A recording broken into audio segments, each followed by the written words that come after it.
बच्चों, इस वीडियो के पिछले भाग में हम महादेवी वर्मा द्वारा रचित संस्मरण भक्ति की व्याख्या कर रहे थे। उसी पाठ को हम आज की कक्षा में आगे बढ़ाते हैं।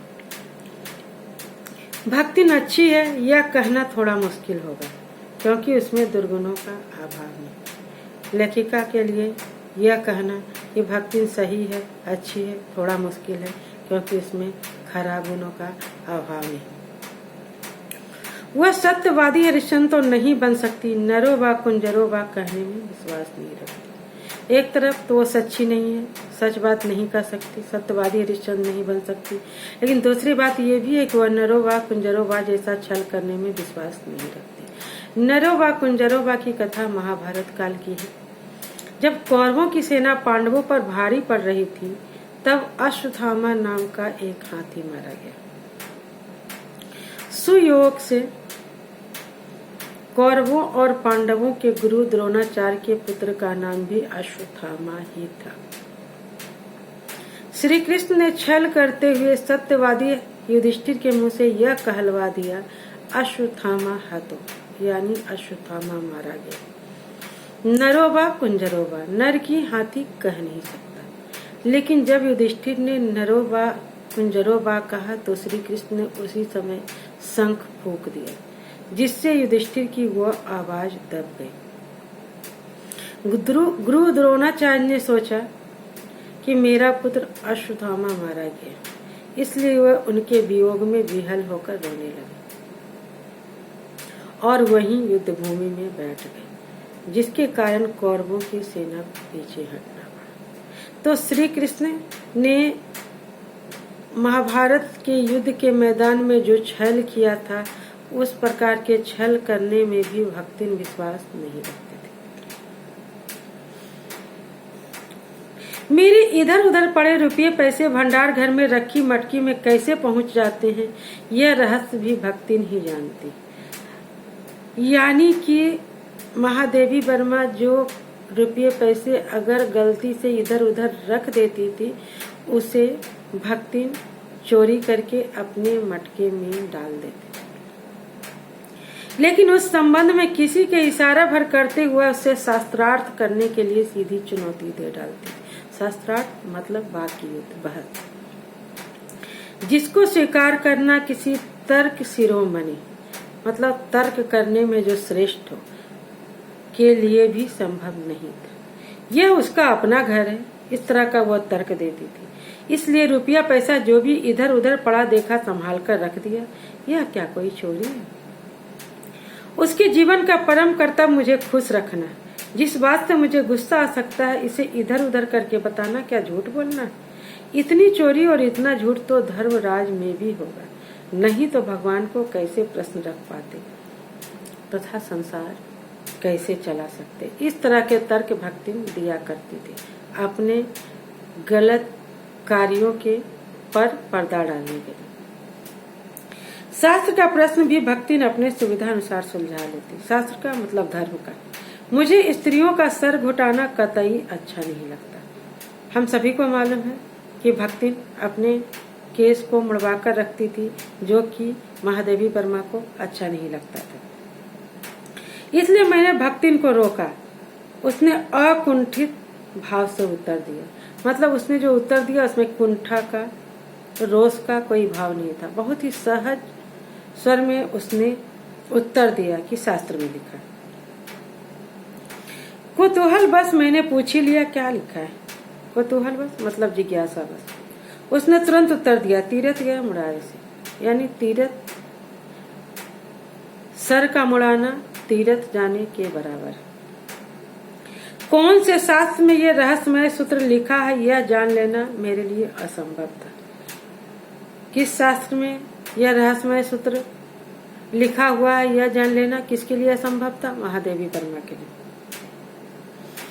इसलिए मैं हार मानकर मौन ही रही तथा भक्ति का चूड़ा कर्म प्रत्येक बृहस्पतिवार को एक दरिद्र नापित के गंगा जल में धुले स्तूरे के द्वारा यथाविधि निष्पन्न होते रहे। लेखिका फिर मौन हो गई, चुप हो गई और भक्तिन अपना चूड़ा कर्म अर्थात मुंडन प्रत्येक बृहस्पतिवार को एक दरिद्र नाई के गंगा जल से धुले सूर्य, क्योंकि वो हर चीज को अपवित्र मानती थी, इसलिए उस सूर्य को भी वह गंगा जल में धुला करके ही यथाविधि अपना मुंडन करवाती थी। लेकिन वह मूर्ख या विद्या बुद्धि का महत्व बिल्कुल नहीं जानती, यह कहना असत्य होगा।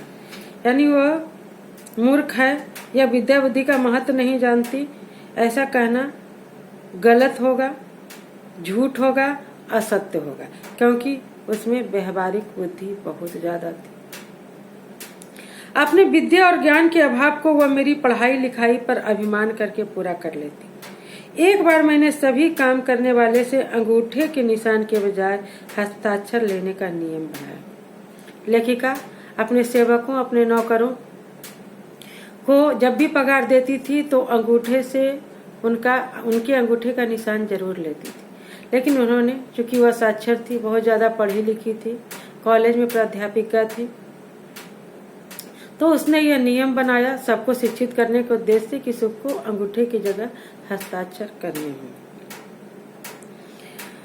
तब भक्तिन बड़ी समस्या में पड़ गई, क्योंकि एक तो वह पढ़ने की मुसीबत नहीं उठा सकती थी, दूसरा गाड़ीवान दाइयों के साथ बैठकर पढ़ना उसकी वयोवृद्धता का अपमान था, यानी बूढ़ापा का अपमान था। इसलिए उसने कहना शुरू किया, हमारे मालकिन तो रात दिन किताबियन में गड़ी रहती और हर चीज के लिए पहले से तैयार रहती थी। इसलिए उसने क्या कहना शुरू किया, हमारे मालकिन तो मतलब मेरी मालकिन तो रात दिन किताबियन में गड़ी रहती, रात दिन किताब में गड़ी रहती। अब हम हूँ पढ़े लागब तो घर गृहस्थी कौन देखी सुने। अब मैं भी पढ़ने लिखने लगूंगी तो घर गृहस्थी को कौन देखेगा सुनेगा। पढ़ने वाले और पढ़ाने वाले पर उसके तर्क का ऐसा असर पड़ा कि भक्तिन को एक इंस्पेक्टर के समान घूम घूम कर किसी के आई के बनावट पर या किसी के हाथ की मंथरता और किसी के बुद्धि के मंदता पर थोड़ी बहुत टीका टिप्पणी करने का अधिकार मिल गया। उसने ऐसी अपनी व्यवहारिक बुद्धि से इस बात का अपने मतलब पढ़ाई लिखाई ना करने का ऐसा तोड़ निकाला कि पढ़ने वाले भी उसके तर्क के आगे नतमस्तक हो गए और पढ़ाने वाले भी। और इसका ऐसा असर हुआ कि भक्ति ने इंस्पेक्टर के समान घूम घूम कर किसी के अक्षर के बनावट पर टिप्पणी करती, किसी के हाथ की मंथरता पर करती और किसी के बुद्धि के मंदता पर। उसे तो अंगूठा लगाकर वेतन लेना नहीं होता था, इसलिए वह बिना पढ़े ही पढ़ने वालों की गुरु बन बैठी। वह अपने तर्क में ही नहीं बल्कि तर्कहीनता के लिए भी प्रमाण खोजने में निपुण योग्य है।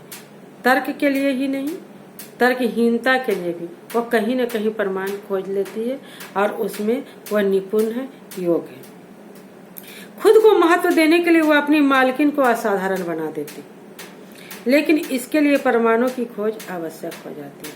खुद को क्या करती है, महत्व देने के लिए वो क्या करती है, लेखिका को असाधारण बना देती है, सबसे अलग बना देती है, सुयोग्य बना देती है और इसके लिए वो प्रमाणों को भी खोज लेती है। एक बार जब मैं चित्रों और उत्तर पुस्तकों को लेकर थोड़ा व्यस्त थी, तब भक्ति सबसे कहती घूमती रही, वो बिचारी तो दिन रात काम माँ झुकी रहती है और तुम पचे घूमती फिरती।